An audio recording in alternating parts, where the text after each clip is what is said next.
bit about Forward Community Investments. We've been in Madison for the last 25 years, but what people don't know about us, I think a lot of you would not know that we are actually statewide. And we do a lot of our work in Milwaukee, and we have the privilege of working with these 4 amazing women on projects that they have been developing for the last several years. And actually it was the impetus of working with Melissa that we created our Emerging Developers Program in Milwaukee in response to the ACRE program. And in the last roughly 2.5 to 3 years, we've lent more than $5 million to emerging developers who have graduated from the ACRE program and today are building or redeveloping housing, redeveloping their communities.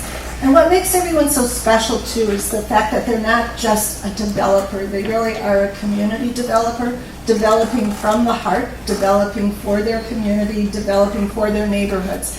And seriously, I've had the pleasure, like I said, of working with all of them individually. I've never been in a room with all of them at the same time.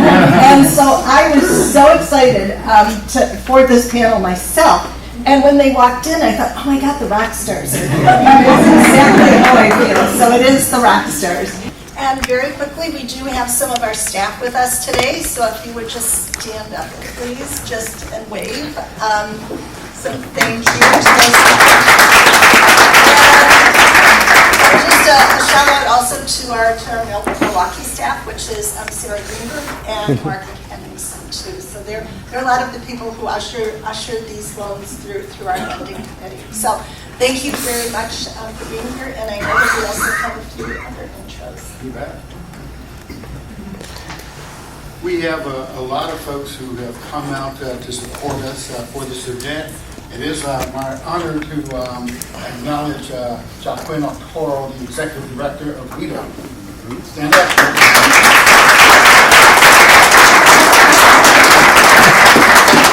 You tell him? Go ahead, tell him. Joaquin. He's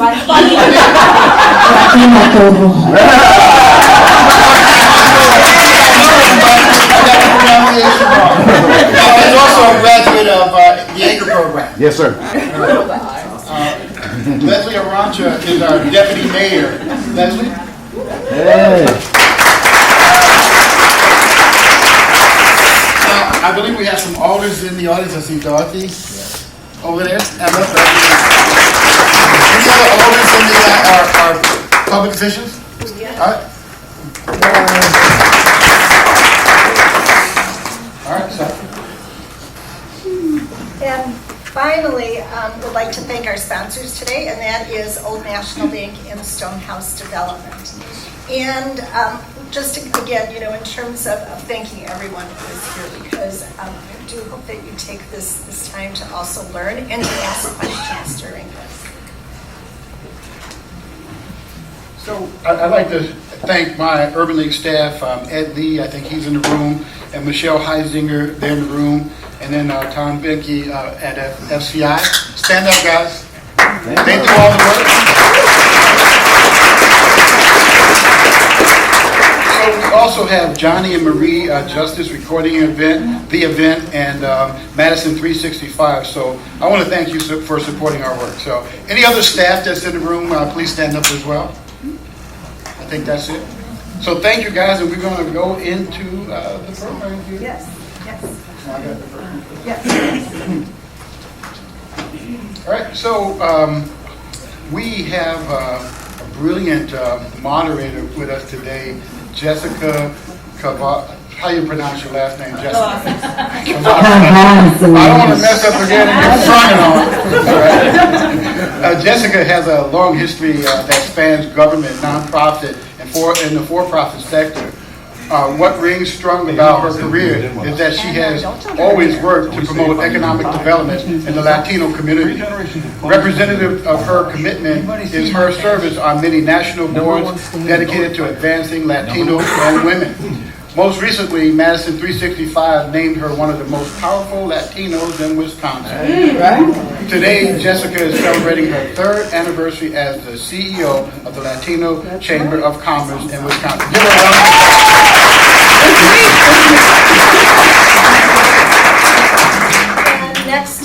going to be Sharon Adams. We're doing this in alpha order, too, so just so that everyone knows, you can be prepared for your intro. Sharon has stimulated more than $125 million in commercial developments in Lindsay Heights neighborhood, and that started with Walnut Way Innovations and Wellness Commons, which really was the first development in many years in the Lindsay Heights neighborhood, which also makes it so special. And Sharon and her husband Larry are currently developing Adams Garden Park, and that is a for-profit environmental hub that includes commercial space for organizations promoting green jobs in Milwaukee. She also brings together resources that includes residents, business owners, nonprofits, and a range of shareholders to improve equity, opportunity, and cooperation within these neighborhoods. And truly, to meet Sharon is to love her, and I really do mean that. Yes, I've had that privilege. In 2015, she retired from Walnut Way, and she and her husband Larry formed H&N Development to inspire real estate development in historically disinvested neighborhoods for the common good.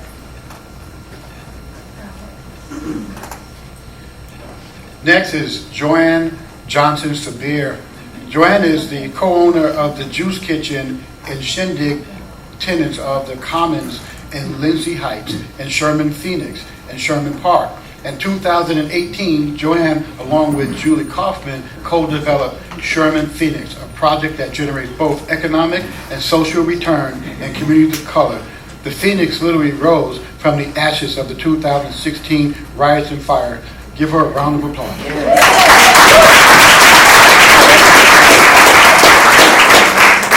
Next up is Melissa Goins. And Melissa is an extremely special real estate development company. Morris is an extremely special real estate development company focused on revitalizing neighborhoods with residential and commercial development. Melissa affirms that her purpose as a developer is to show love for urban areas, one building, one business, and one opportunity at a time. I've also had the pleasure of working with Melissa through several of her projects, and I can tell you that her tenacity and perseverance never ceases to amaze me. And truly, for every yes that she gets, it has been preceded by a series of no's and maybes. And that list, unfortunately, is longer, but it's the yeses that count. It really is the yeses that count. And she doesn't give up. Instead, she plows through until the project is signed, sealed, and delivered. And while she is developing, she is also mothering to a beautiful daughter and 2 sons.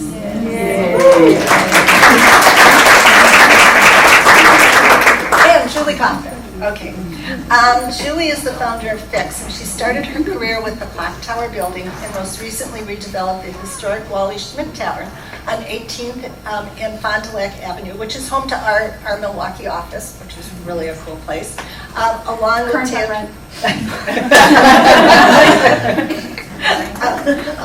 Tandem Restaurant.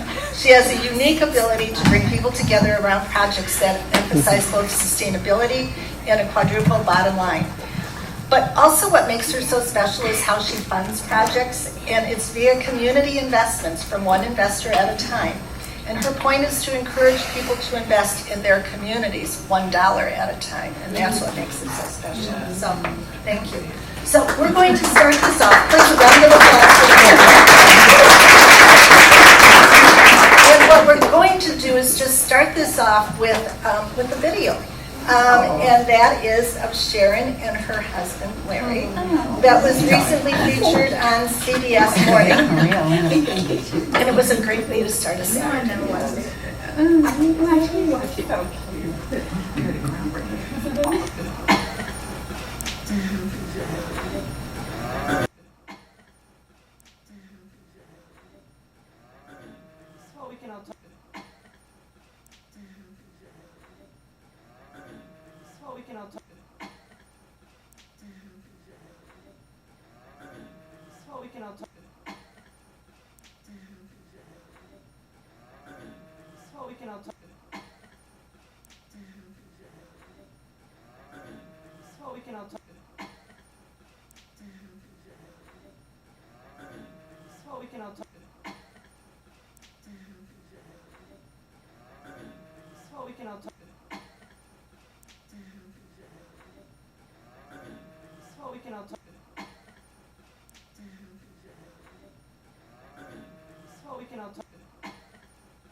And that's why we're here today. I am so happy to be able to be in a panel moderating these wonderful women. And for me, it's a little more personal because I come from Milwaukee. So the neighborhoods that they're revitalizing, I've either worked in them or driven my bike as a kid on 28th and Lisbon and Beliche and off of Fond du Lac. And when you're raised in the inner city of Milwaukee, your neighborhood and the people around you become your hope or your blight, basically. So what these women are doing is they're creating hope and they're building these communities that at one time were boarded up. One time there was no economic activity. At one time families had to go outside of their communities to find work. And with their hope and their belief that an inclusive economy is what I like to preach. An inclusive economy really will create a renewal of hope. These ladies have really, with their projects, have not only are destined to create more economic impact, but have them themselves given hope in, like that young man, that he's going to become a police officer. At one time, he probably wouldn't have had that opportunity or that mindset. So a lot of times what happens when you have one person that becomes that trailblazer in communities of color that decides, hey, I'm going to change my community like Sharon did, and you know how she started?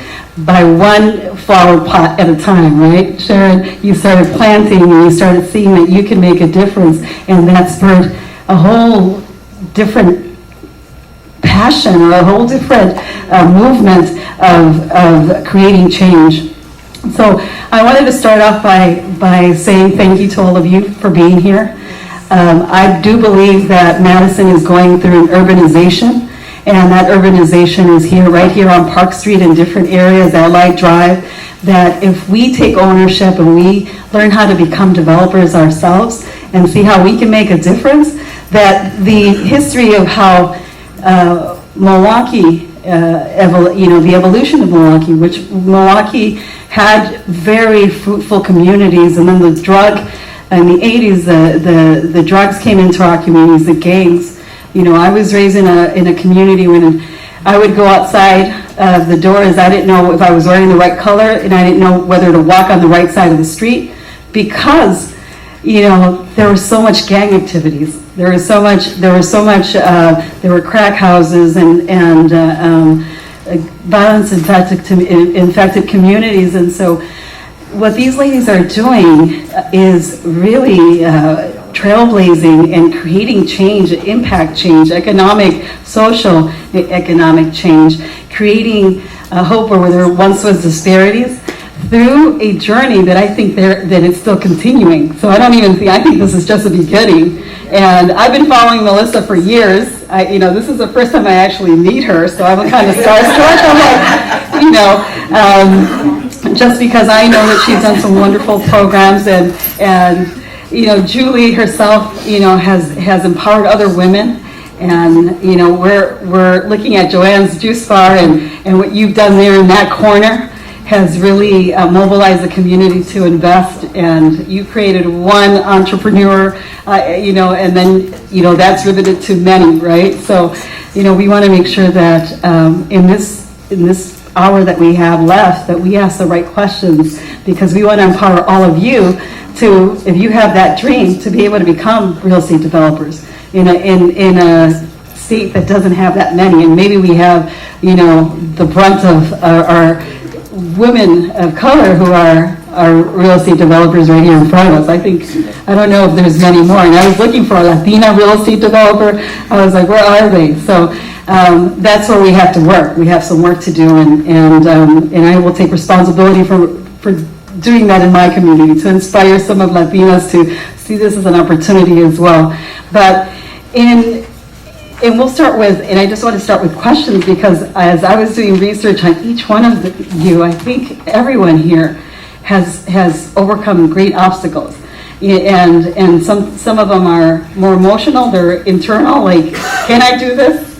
And some are external, whether the community is ready for you or not. And I'll start with you, because I know, right? I'm going to start with you, just because I believe that programs in the communities can impact and rivet a change that then leaves a legacy.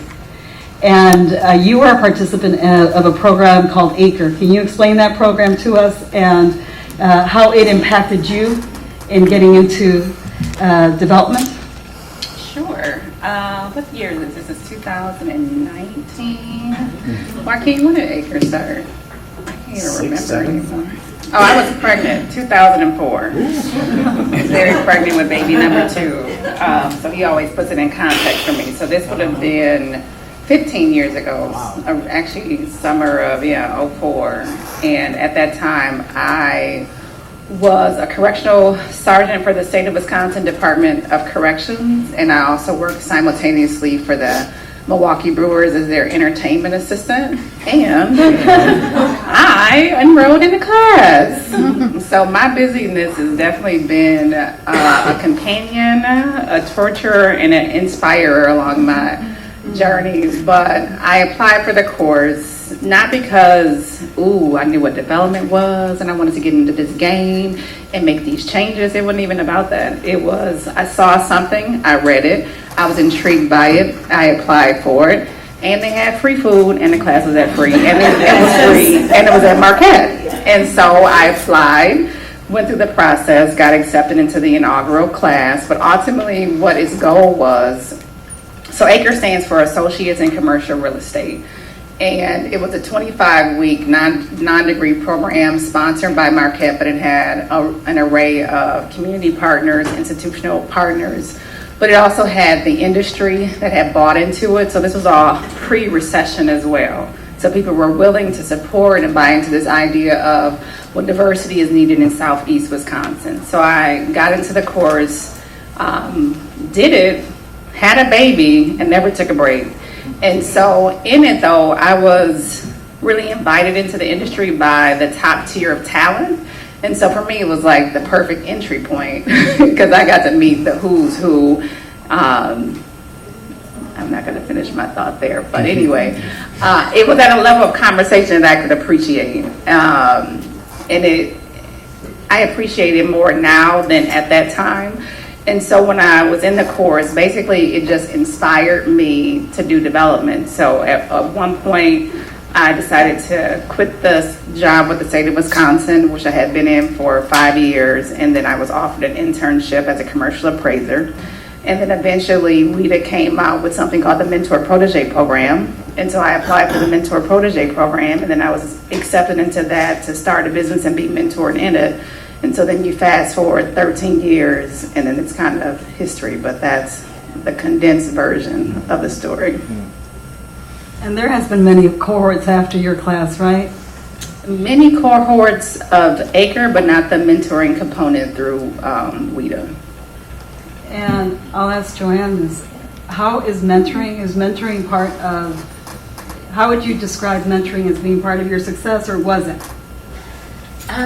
There's this foundation of relationship and reciprocity, so it goes beyond the standard kind of conversation around mentorship. All of my partners here, this is family, right? So we can talk about pro forma and cash flow and get into really some industry-specific language. But when I think about the root and the foundation of how we qualify success, it really has been around supportive, nurturing relationships that has allowed me to do the work that I am doing to date. So yes, but a little more deeply rooted than this conversation around mentorship alone. And if many of you remember, the Sherman Phoenix building was at the pinnacle of the news a couple years back. And if you go into their website, it talks about from the ashes it rises, and even the mural on the side of the wall is as beautiful as the messaging on your website. But in your plight to make this a place of hope and renewal, I believe it's a place of renewal where a lot of entrepreneurship activities are happening. And I'll tell you, without entrepreneurship and small business empowerment, you don't really have a mobilized community, So would you say that you've been in that context of mentorship, and even more so, that in depth, have you been a source of mentorship for some of those business owners that now are in that place of business? I mean, as far as with your experience in your journey? Yes, we definitely, in conversation with my husband who co-founded the Juice Kitchen, it was really about finding the energy that works and saying, how can we share this and do it again and again? So when I think about what I've learned something from each one of these women here, right? So they poured into it. So then I have the onus is on me to continue that giving. The language that I use when I say our work is founded in a model of call and response. My mom gifted me that.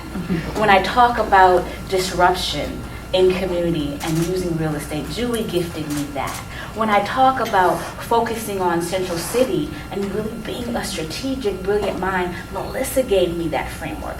So I think we grow each other on this process, and that process has now lent itself to roughly 29 tenants in the Sherman Phoenix, and it continues to give.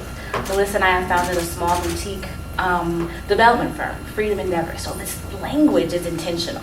Freedom.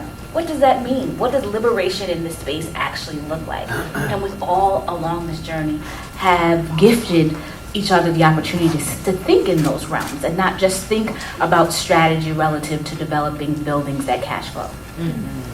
That is very powerful. Hey, girl! And these bamboo earrings, New York inspired, Joanne gave that to me.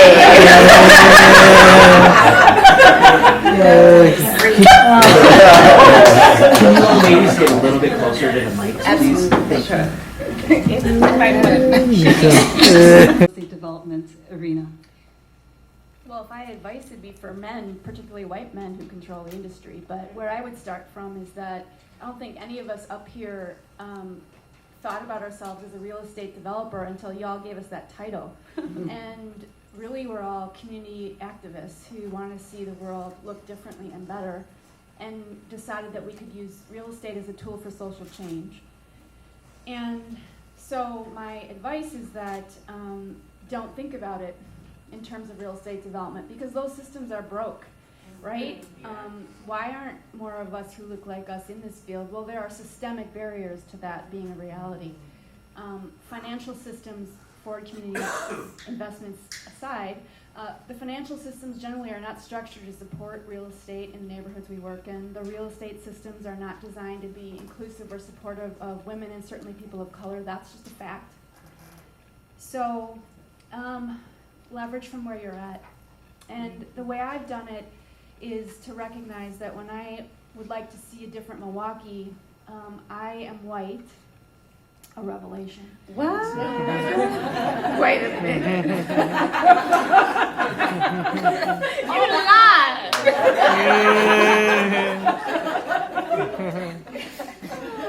So,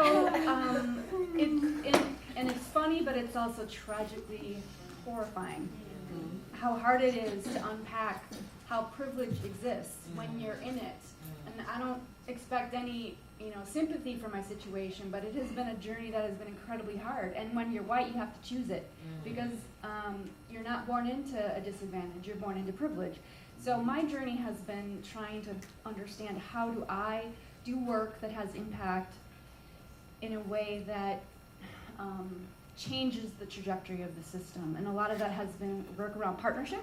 And so I would encourage people who look like me or people who don't to find collaborative relationships. It's what Joanne talked about. I don't know how many of you know about the Sherman Phoenix specifically, but it is a burned building that was burned during riots after a police-involved shooting of a black man in the Sherman Park neighborhood. Joanne and I don't have a background in creating a mall, but we do have a passion for making Milwaukee a better place, so we came together and said, let's do it, and we leverage each other's strengths. So find a problem and tackle strengths together. Don't worry about the systems, because the systems are what's holding us back. It's about innovation. And innovation you have. I mean, all those neighborhoods, if you drive through, like 10 years ago, they were desolate, and now there's activity, and that's something that I think we all want to see in our communities. And as Madison is growing, and like I said, there is an urbanization of Madison, and I use that in a very proud way, not a negative way, because we are growing in population, and so therefore we need outlets. We need to have spaces to grow. You know, I talk about the pop-up market here and the importance that pop-up venues are for our small starting entrepreneurs. So, you know, Madison can be, you know, a pinnacle of success and for everybody equally. But I want to refer this question to Sharon. Since your story is so moving, and I think, you know, I've seen it 3 times, and every time I have a different reaction and I hear something else. I didn't hear the love part of it. I heard the business part of it, you know, but this time I heard the love part of it. But with your husband's help, you've been able to build, you know, Walnut Way, and can you tell us, for people who don't know that area, can you give us a little bit of understanding of where that area was and where it is now, and how you foresee it, talking about innovation in the future? Okay. That's a long question, I know, but. So I think it's important for me to share with you that this is my home, literally. I grew up in the neighborhood that I'm now living in again. I moved away for almost 30 years and returned. So I brought back to the neighborhood my experience of it being a community, a healthy place where people worked and cared for each other. If there was an ill neighborhood, someone cooked, usually my mother, and carried a casserole. So this is a memory that I have. And I'm saying that because I don't want to start my response at its most desolate point. It had a history that preceded that. The other thing is my surprise upon returning to find that thousands of homes had been demolished, as you heard, but that it was the fourth in the nation growing in poverty. I'm coming in from New York. I couldn't understand that. So when we talk about broken systems, that's really what I finally uncovered, because the financial systems disinvested, not invested. Manufacturing moved out and people weren't prepared to move in. Houses were torn down and those that stayed had no way of getting capital. In the year that I returned and I received my first tax assessment, my 3,000 square foot duplex was had a tax assessment of $15,500. That has been so useful to me when I meet anyone who tells me to pull myself up by my bootstraps. My shoes had been stolen. So that's what I returned to, and now 20 years later, I have the joy of being with my family here. And that is the most important thing that I can leave with you, is that this takes talent. It takes resilience. It takes what Melissa and Joanne and Julie they have no ear for no. We work together until we get to yes. So yes looks like over $100 million of investment, but it's getting yes from people that did not know our community, still may not know our community. It's yes from neighbors who believe that somebody fixed their income and that they're scared to move into entrepreneurship. It's getting to the talent that if the data says you have 60% of your people that have not completed college, that means you have 40%, right, that have. And so it's beginning to twist the data to your advantage, to the development advantage. And I would just add that, yes, spirit is important, compassion and trust and data is important. I came to this work with a little talent. I had administered the Girl Scouts of Greater Milwaukee. That's 21,000 girls. New York. That's 21,000 girls. Thousands of camp properties. But when I stepped in a room, people that had influence saw was a 5'4" woman that was black and lived in zip code 5305. No credit for a multi-million-dollar organization with an endowment. Use your talent and don't let anyone define you less than your talent. So that's where we are. We have... And now we can go. Just water.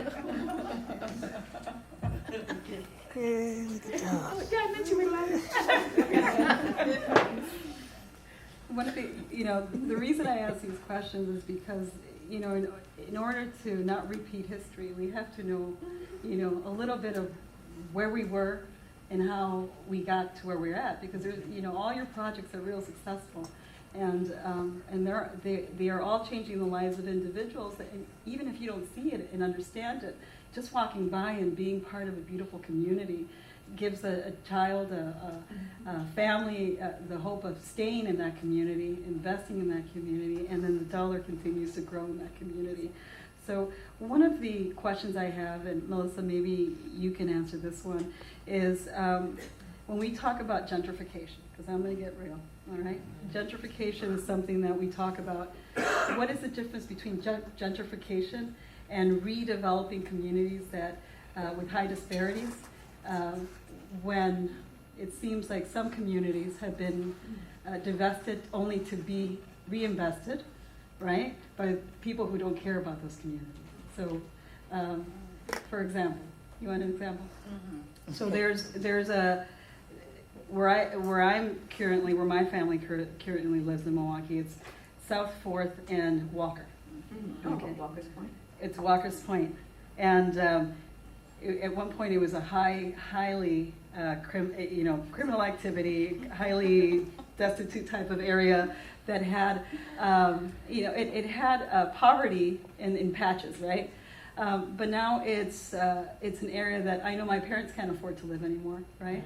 And it's not made by these type of investments. It's made by these bigger chains, these bigger projects going on.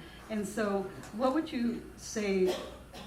What is the difference between the gentrification of certain areas and the investment? I know knowing your stories more deeply, and I'm going to tell you, knowing your stories more deeply. I gentrified Walker's Point. No, I didn't say you gentrified. I did ask that question once, right? But I think, Julie, after hearing your story and hearing how you invest back into communities and hearing how you've empowered a lot of women to become developers or look at the field, I feel a little differently. And so sometimes we have to admit that knowing the story in the background is a lot more important. So no, with Walker's Point, I think there's a lot going on there, and I think it is not taking in accountability, which is different from what you're doing, which is taking accountability of the people in the communities that you're serving, that you're building, right? I think with gentrification, I think there's not that component. So, anyone can You answer first. that. Julie first. I'll speak first, just because the neighborhood she's referring to is where I first started my development. And I think it's true. I think a lot about, people ask this gentrification question, and it may be more relevant in Madison. In Milwaukee, it's maybe becoming an issue in a couple neighborhoods, and one would be Walker's Point, and the new one might be close to where Sharon's doing her work now. Because you sow the seeds for so many years, and then it gets overtaken. In Walker's Point, there are 3 strategies I use in my real estate development to preclude the hope of gentrification. The first is co-development, working with a community neighbor. In that case, it was me, I lived there, so it was my neighborhood, I was the community member. Partnering with the community to be responsive. So my tenants are community driven, they're not Applebee's, and they're not check cashing stores, and they're not maximum bottom line. They are investing in local neighbors and their dreams and their services and their impact. It's co-developing with neighbors who are my partners. But the centerpiece really gets to the gentrification question, and that is, who owns this real estate? Mm-hmm. And in each of the projects, including the project in Walker's Point, they are owned by a crowd, and that crowd looks like all of us. There are a couple larger angel, I call investors, generally women in my projects, and then the rest are as little as $1,000 investors, so the crowd owns it. And the way that helps to mitigate the impact of gentrification is the expertise that is cultivated and grown in the development of the project is shared because community members develop it. The occupants are community members, so the rents are set at a level that's sustainable so that they can thrive as businesses. The owners get the benefit of them paying rent because they're neighbors, so and they own the building. So those neighbors shop at that ice cream store because they want them to be able to pay rent so that they get a return on their investment. So that wealth is generated within the neighborhood and recirculates within the neighborhood. In the case of Walker's Point, those projects were not enough to stop the tide. Now many of the projects are being developed by outside of Wisconsin real estate developers who found the opportunity. So the challenge is staying ahead of the traditional systems when they catch up with all the foundation you've built. And you'll also bang your head against the wall and be sick of it.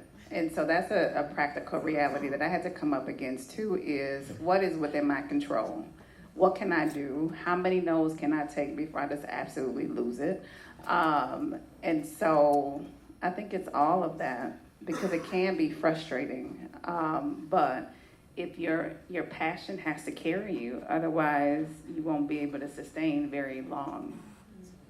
And I do think we're all here because we want to make sure that there is a remedy to that, right? And again, Julie, I'm going to do this publicly because, if you're not educated or you don't understand the industry, then you can just make all these notions of who's coming in and what they're doing. And after reading your story, I was really moved to say my apologies for, not for asking the question, but for, assuming, so one of the things that we have to, to do is be real, right? We need to be well informed of what the process is.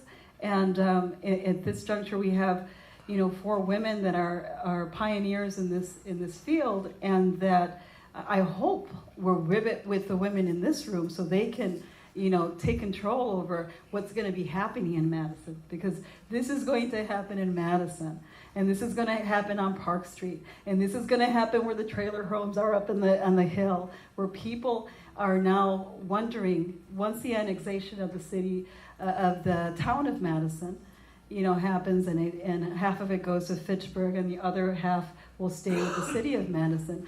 Then what's going to happen with those lands, and who's going to take over it? And there's a beautiful view on the top of the hill where the trailer parks are, and it's a community that's of menial needs. I mean, we need to have people like you in place to be developing these projects that have been so successful in Milwaukee, that have really revitalized intersections and a whole part of these towns of the city that at one time I think people lost hope of any type of solution.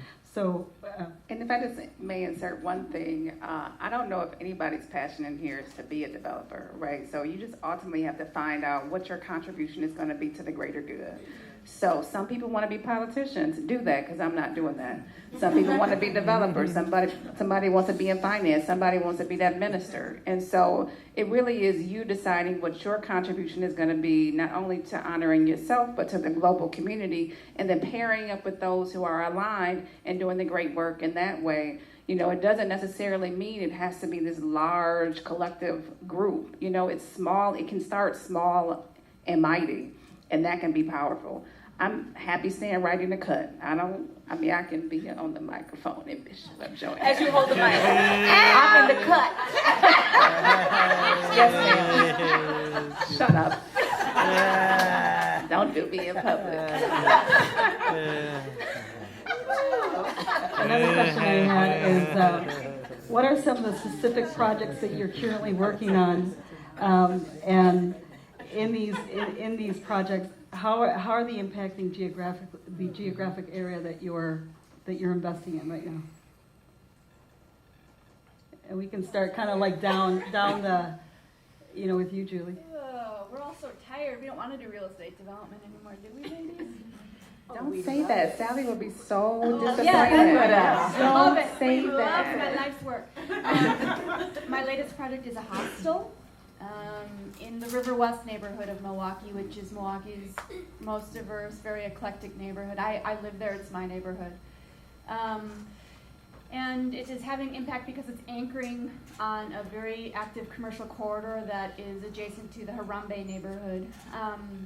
And it's helping to, I hope, bridge those two neighborhoods. It's a project that is very uncommon for me in that I have a bank involved, and it has been horrifying.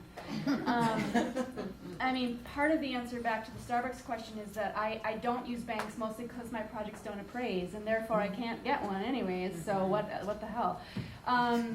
But I don't have to worry about the return in the same way, or the appraisability, or the financial structure of it, or personal guarantees of it, or all the things that really don't exist in my projects because my owners are neighbors. So in this project in River West, I have 50 neighborhood owners, but it was viable enough, quote unquote, as a neighborhood to underwrite by a lender, and they have been very difficult. But the project is interesting because it brings tourists to a relatively disinvested part of Milwaukee.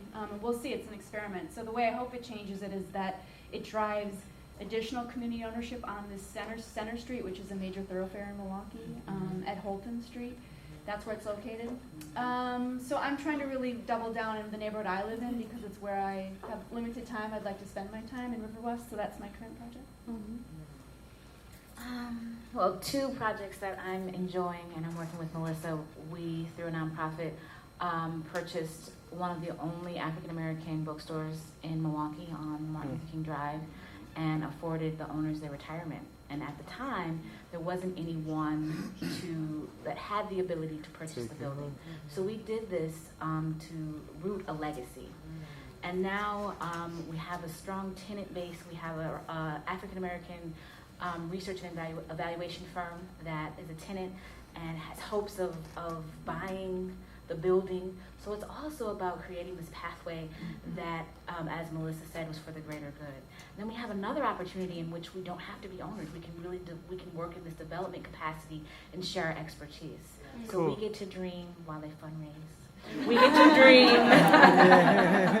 and look at properties and walk through and really operate in a space of expertise without a lot of the pressure. So that there's that fun as well.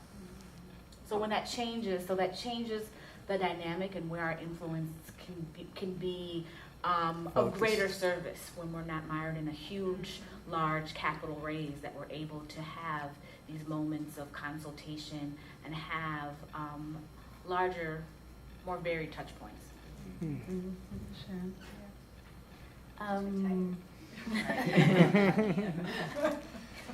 Our current project, Larry and I are working on an environmental hub. So over the last 20 years, little bit by little bit, our neighborhood is now a place of destination for people that are interested in urban agriculture, orchards, peach orchards, and all that you might know. But the environment and conservation is so much larger than that, so much larger. The air we breathe, the water, the land. And so this takes a block where Julie has a development, and that's one of our focuses, is to take... And all three of them are one of the community owners in the project. So yes. It's your project too. Our project, Julie's heavy lift. So this then changes a block, and we know now that if you can change a block, you really have a different view of a place. And so this project will change the block. The tenants are all nonprofits, and it takes working with tenants that become your tenant partner. All your children. What you want now? But their vision is, sometimes they don't see their own power. And I think that is one of my joys in this project, is encouraging to see that 16 organizations that are teachers, scientists, solar experts, lobbyists, if they talk together in a network way, they would be powerful. So that's a part of the project. We are still fundraising. Thank you for community investment. We are in construction. And and so we believe in abundance. So this project doesn't cash flow. And I'm going to give you a couple of numbers. We're putting $1.3 million in, and the appraiser appraised it for $300,000. Who develops something like that? You know, we do in different scales over and over again.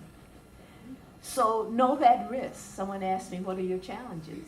Well, I learned from Julie, capital stack, which means you just can't go to the bank.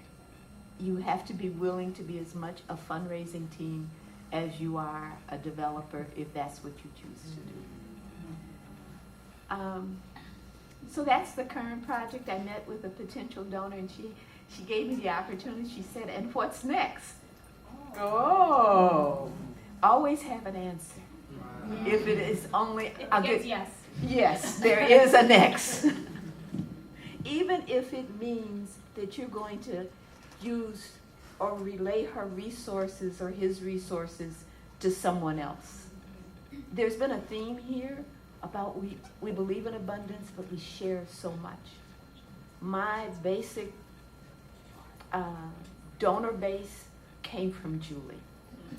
Now it's expanded, and I can share it with others.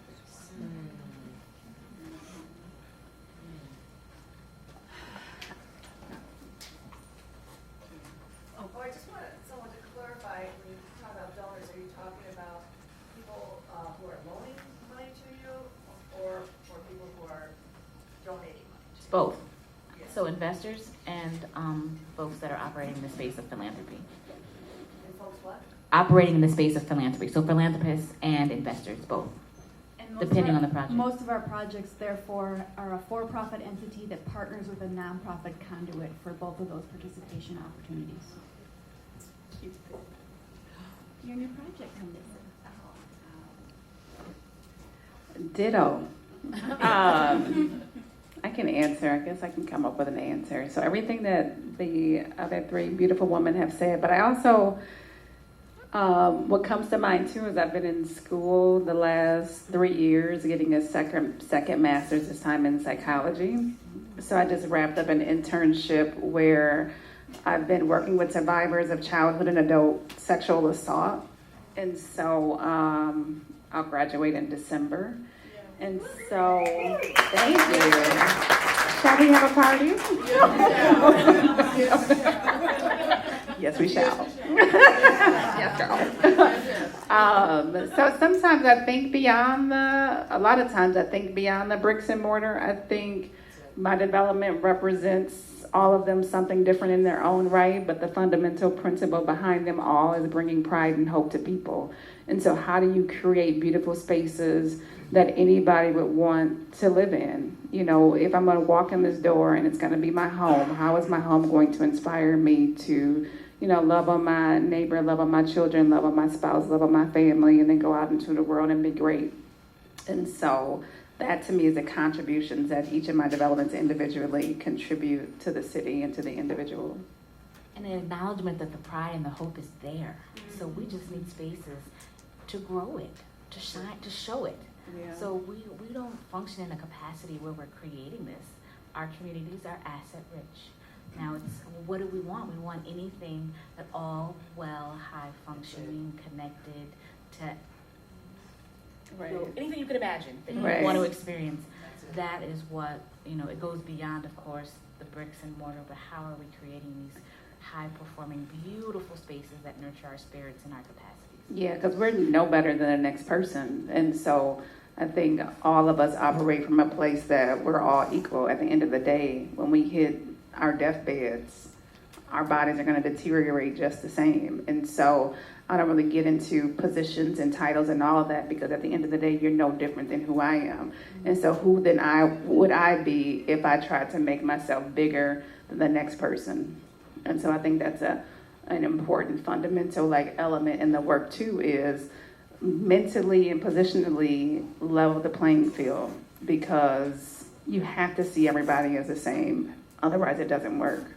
Not that we ignore difference, but from a basic human concept, now I don't care if you're the mayor or whatever, the governor of what? The bank president of who? Oh, okay. Hi, I'm Melissa. Nice to meet you too. And so I think that it's important not to feel intimidated in that way. And I think all of you come from a place of humility. You know, I know that leaders, you know, as leaders we have to be, you know, and leaders in every realm, right? You have to come from a place of humility and understanding what the needs are and how to mediate those needs. One thing that I want to ask you, because I know it's in the mind of a lot of the women out here, is how do I start? How can I create these projects? I know that Julie, you have a project where each person invested $1,000 and then they became investors into the project. How can that be replicated here? Well, I think the fact that you're all here, you've already started. So it's naming where you plug in your passion and who you need to connect to make it. I mean, we're just talking about real estate as a tool for social change. And if that's what you're engaged in, how you're already engaged in social change by showing up here, you care. You wouldn't be here. So start where you are. I think Melissa said that. Start about your passion. But we are developing a case study that will be published soon about all of these projects. So I'll prop up Sharon's project, help get funding, and it's a case study of almost all of our projects except for Melissa's, I think. That gets really deep into how do you identify co-developers? What are the skill sets to match up? How do you raise money $1,000 at a time from your neighbors? Is that legal? How is it legal? What does that look like? And we make all of that available transparently, so You can get that case study, you can come to my website, and all of my case studies, my projects are on there. It's fully transparent because the goal is not for me to profit from something proprietary. The goal is for all of this abundance to be shared and replicated. Yes. Anyone else? I forgot the question. The question is if And somebody... Melissa's driving. So, She's a great driver. So let's say there's, and again, in the space of me as a Latina and several Latinas here, and no one, in the community, that I was like looking, I was like, Google, where are my Latina sisters in real estate development? I could not find one. So my, as someone who wants to empower that community, who has, and I think it was you, Joanne, that said that the next viable area was like the 30, maybe it wasn't you, but 35th Street over by National and where the new stadium is.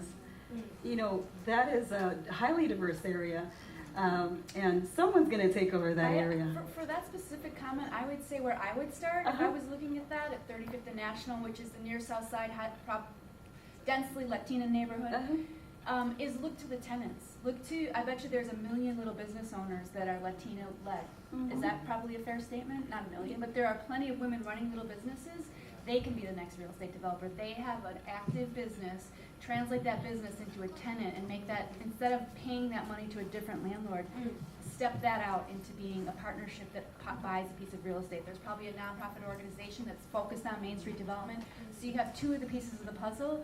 Get yourselves in a room and start brainstorming, how can we own a piece of real estate? That's where I would start for Latina development. I feel like I can hear Joaquin, the energy like, ooh, ooh, ooh, say this, ooh, ooh, ooh. But I feel you, brother, I feel you. It can be very practical, right? So acres still exists, but it's not it could be just a matter of, okay, if you're serious about doing a development, Joanne and I do consulting. Call us. We'll listen to your concept and we'll support you in that way. It could be tapping into, is there some community development organizations that exist? Will we consider doing some more mentor protege type of programs? FCI is into this development thing. What developers are out here that are conscious, that are willing to listen and maybe do a partnership with a smaller developer? Let me try to at least talk to a bank and see what it means to get finances. Are my taxes in order? Is my bank account okay? If not, find a partner that got a little bit more money, a little bit better credit. And so some of it is like very practical at the fundamental base of it.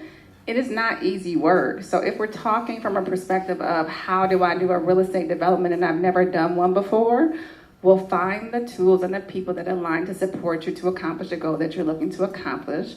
Give yourself more time than you expect it to take. Increase your budget more than you think it's going to cost. And go to work. Don't think that you're going to lose them 25 pounds and still eat that cookie. You gotta set the objective, have a few little hiccups, and get back to the plan. And thank you, Joanne. We work so well together.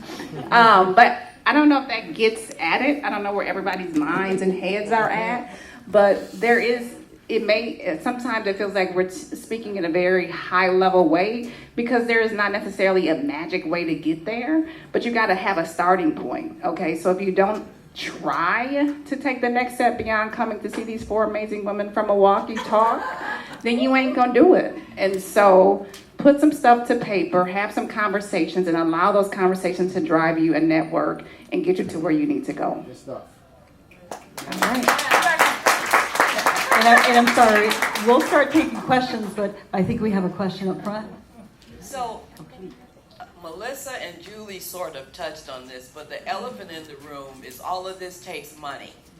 So can the four of you talk a little bit more in detail about what you have to look like personally, financially, and then how do you lay out your financial plan for being able to fund these projects? That's very important for people to understand that the creating wealth part of that starts with you, but how do you start creating wealth for yourself so that you can share the wealth with others?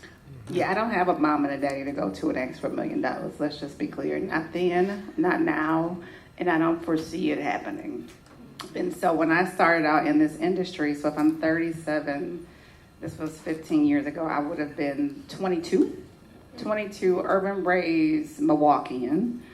I told you my job at that time was I was a correctional officer and I was working for the Milwaukee Brewers. Those aren't $100,000 salary paying type of positions. Okay, so that's a fact that we have to work with. My credit was marginal. Okay, that was a fact that I had to work with. I've never done this stuff before. That was a fact that I had to work with. So then you just accept your reality as to where it's at, and then you just leverage what you do have. I got ideas, I got passion, I got relationships, I got work ethic. Now let's do something. And so for me, starting out, for a very long time, I could not use a traditional bank for lines of credit, for projects or whatever. So I had to work with CDFI, so Community Development Finance institutions. Thank you. I believe FCI is one. They don't have to follow the same rules as banks. So they can be a little bit more flexible in their requirements in terms of what your net worth needs to be, has to be. I also then had to partner with development companies who could bring their net worth and relationships to the table. And so then my contribution was my ideas, my relationships, my work ethic. Their contributions was their checking account. And then grants are also important. City support is also important. So those are some of the things for me that allow me to get into the industry. When you're talking about finance, did that answer your question? Yeah? When you're talking about financing and pulling resources together, how important was having someone who was, let's say, well-versed? I think if I read, there's a commonality, except for Sharon, but there's a commonality of someone kind of teaching you the way. How important was that for, to have like, and this is not mentorship, I'm talking about someone who's trying to tell you what exactly you do when you walk into the bank or when you talk to finance, let's say potential investors or angel investors. And something that I think that we should do and that is needed is having those conversations. What is an angel investor? What is crowdfunding? Because I think we're missing that. I think the most important thing is terminology and then, understanding what it is. But one thing I would say to that is, I think Sharon gave me credit for teaching her what a capital stack is. That's hysterical because I didn't know what a capital stack was either. Like, you just listen a lot, and also I'm like, capital stack, that's a thing. That's where you take capital and you put it all together in a stack, and that's how you finance your project. But I didn't know that probably until 5 years after I was doing the work. I think besides your course in ACRE, none of us are professionally trained in real estate development. So I agree with you. On the other hand, it's listening skills. And it's also trying not to be intimidated by what you don't know, being empowered by what you do know. Yeah. And one thing you didn't really, maybe Melissa said, but the more you do know, the more you realize, wow, these people I'm working with who are the pros are not that brilliant. But those pros are important.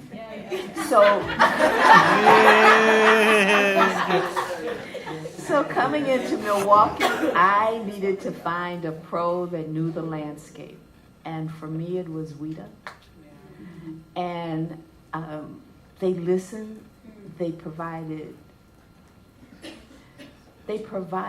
yes, money, but they also leveraged. They were a gatekeeper to the city. The city has money and it has a budget every year. And I learned about that budget and how to put projects into the budget. I also learned that these projects take time. They take a while. So it's important that that partnership is there as you grow. And so that's, where is Margaret? And then I refound Margaret. You have a Margaret story? Okay, I won't tell mine. You tell yours. So Margaret's story is more about my personal finances, and so I would say so much of this is relational. So even when you deal with a bank, there's there's a way around anything that can get you to capital. So a lot of this has to do with relationships. So I was trying to buy a house maybe about 18 years ago. And I didn't have good or bad credit. I was just kind of existing. And so my relationship afforded me this opportunity. Margaret said, give me $10,000. Okay. I gave her the money. She put it in a CD, and the CD was used to back a loan, which then established my credit, right? It seemed like a small thing. So I had all this money sitting in a bank, but it wasn't affording me the ability to do anything credit-wise. So there's these relationships where people, this is the president of a bank, right? Margaret. Who says, Joanne, come here and I am going to, so it's this, relationships are so critical. And so now we can go into situations where I can access capital and no one is necessarily going to dig so deeply into my personal finances because the relationships matter. So I don't want to I really want to put a bookmark on relationships and how we access capital. So thank you, Margaret. My first home 20 years ago. Yeah. But it was really about taking the time and honoring the relationship. So that's a big part of it as well. I think the companion thought to the relationships is personal integrity. Mm-hmm. And so I've done so much via email that, of course, eventually turned into contractual arrangements. But if I can text you, call you, email you, and we have an agreement and that stands, that matters. Because all that too much talking, over-promising, not following through, I'm going to remember. And so I think that's an important thing to have in a toolbox, too, is that other people will remember.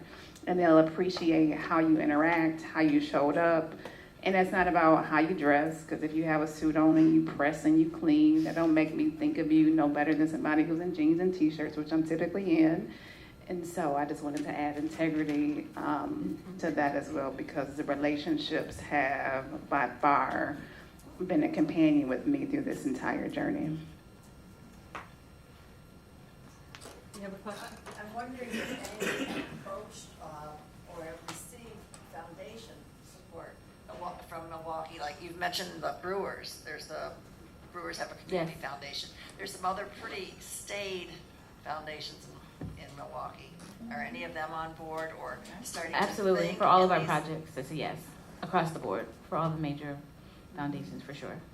But since we're not pitching them, I will say that foundations are generally part of the financial system and often part of the problem.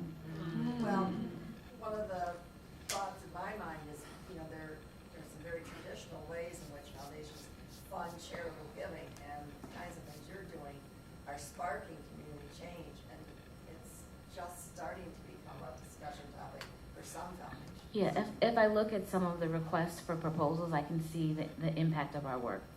They're requesting, there's been a change in the landscape for foundations and how and what they're looking to fund for sure.